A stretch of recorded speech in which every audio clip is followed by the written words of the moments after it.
Paul's second letter to Timothy. This is Paul's final and most personal letter.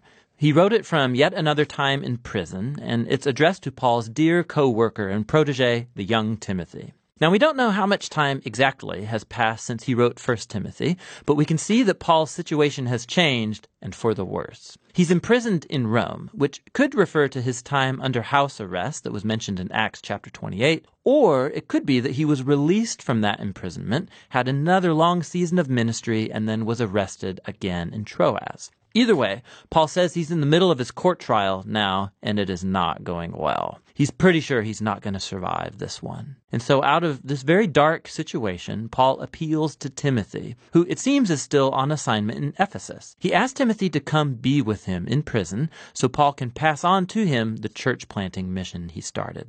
The letter's design is pretty simple. There are two large sections where Paul challenges Timothy. First, to accept his calling as a leader, and then, before he comes to Paul, to deal with the corrupt teachers that are still causing problems in Ephesus. After this, Paul concludes the letter.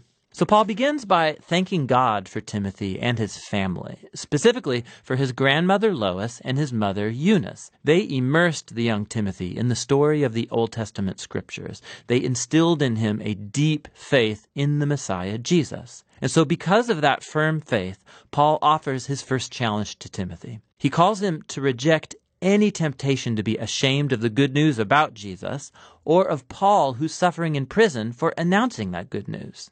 Now, the reason Paul needs to emphasize this is the negative stigma that he gained by his frequent times in prison. It made many of Paul's co-workers, in fact, doubt his calling as an apostle.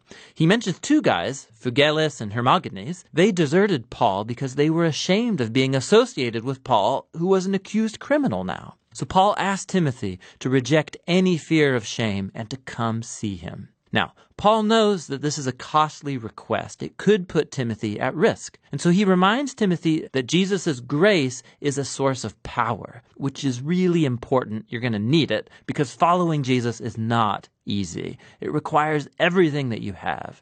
Paul likens following Jesus to enrolling as a soldier who's striving to please their commanding officer. Or it's like an athlete who's training their body for a competition. Or it's like a hard-working, dedicated farmer. All three of these metaphors involve a person who's committed to something bigger than themselves and who's willing to sacrifice and endure challenges to accomplish a greater goal.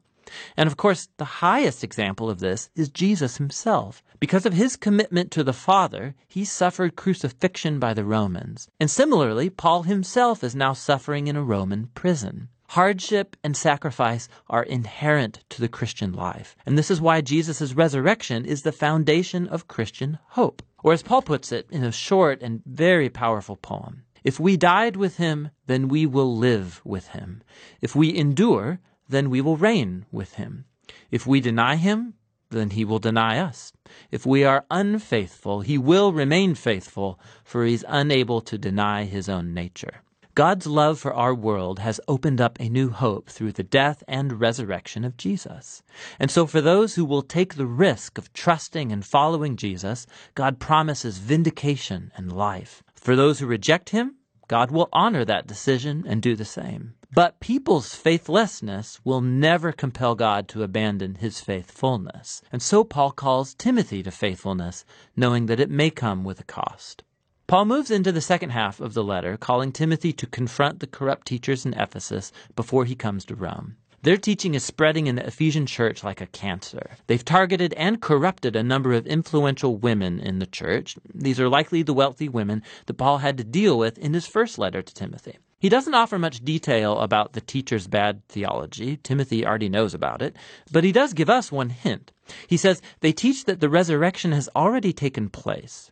Now, we don't know if the teachers are following a Greek philosophical rejection of the whole idea of bodily resurrection, and they think it's only really about spiritual experience. Or it could be that they've simply distorted Paul's teaching about the resurrection life that begins now through the power of the Spirit. Either way, the problem is that they've abandoned the robust future hope of resurrection and of new creation. And they've embraced instead a private, hyper-spiritualized Christianity that is disconnected from day-to-day life. And so Paul calls Timothy to raise up faithful leaders who are going to teach the real good news about Jesus. They should avoid senseless arguments that result from debating the teachers. In contrast, Timothy and his leadership team are to keep the main thing the main thing. They should focus on the core storyline and message of the Scriptures, which in Paul's day meant primarily the Old Testament. These Scriptures, Paul says, are able to give you wisdom that leads to salvation through faith in the Messiah, Jesus. He's saying the whole point of the Scriptures is to tell you a unified story that leads to Jesus and that has wisdom to offer the whole world. Then Paul talks about Scripture's nature and purpose. He says all Scripture is divinely breathed, literally God-spirited. It's a reference to the Spirit's role in guiding the biblical authors so that what they wrote is what God wanted his people to hear. And God speaks to his people in the Scriptures for a very practical purpose. He says they're useful for teaching, telling me things I didn't know before. They're useful for challenging, getting in my face about the things I say I believe but I don't actually live consistently with. They're useful for correcting me, exposing my messed up ways of thinking and behaving. And they're useful for training me in righteousness, showing me a new way to be truly human. And this is all so that God's people will be prepared for doing good. Paul closes the letter by reminding Timothy that he's probably not going to make it out of prison alive. So he asks Timothy to come as soon as possible, before winter. He doesn't want to freeze in his cell, and so he's going to need his heavy coat that he had to leave behind. And also, could Timothy please bring those personal documents that he left in Troas, likely when he got arrested. He also mentions Alexander, who's an especially dangerous man that Timothy should avoid. He's probably responsible for Paul's most recent arrest. Paul concludes by mentioning how nearly everyone's abandoned him in prison, and his only source of comfort now is the personal presence of Jesus, who stands with him and will deliver him even if he dies. And so the letter ends. The letter of 2 Timothy stands as a reminder that Paul's very influential life and mission were marked by persistent challenge and suffering and struggle. Following Jesus involves risk and sacrifice. It means inviting tension and discomfort into your life.